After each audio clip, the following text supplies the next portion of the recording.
You know, one review one for Lucerne geometry, this is number 4 that I'm going to look at here. And before I actually start number 4, I'm going to go back to number 2 for just a quick second. You might have just watched the video for number 2. And in number 2, it gave us I between M and P, and then it gave us these expressions and the value for the entire length. We had to write this equation and solve it for x and plug it back in. Number 4 has one less step. But the difference is this word midpoint. It says B is the midpoint of DH. DB equals 4x minus 12 and DH equals 120.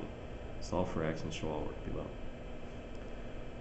Because of that midpoint, it makes it quite a bit different. If we go back to number 2, it just said I was in between these 2 points. It didn't say anything about each part being equal or being right directly in the middle.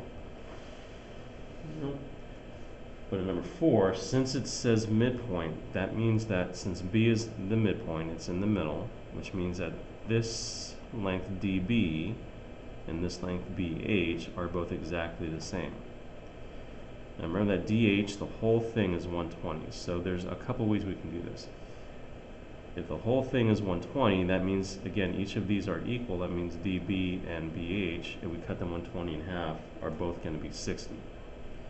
I said again, DB is 4x minus 12.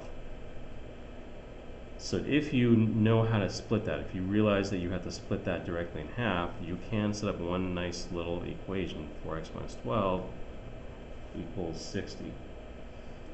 Now the other way is that if you also know that these are both the same, you could go ahead and put 4x minus 12 there, and segment addition postulate, you're adding these 2 parts to get the whole, which is 120. So your second equation that would work, a little bit longer, but it's absolutely appropriate, is 4x minus 12 plus 4x minus 12 again equals 120. Now, a little bit longer, but you're going to get the same exact answer. Here I'm going to add 12 to both sides.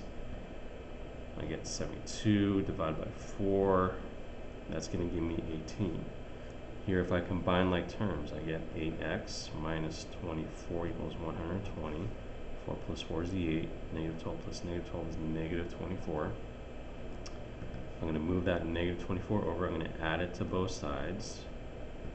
So that becomes 144. And if I divide by 8, 8 divides into 144 18 times, so it does give me the same answer. So whatever's easier for you. If you know to split that 120, go ahead and do that. That gives you a nice shorter equation. If you know that both parts are equal, you can go ahead and set up that as well.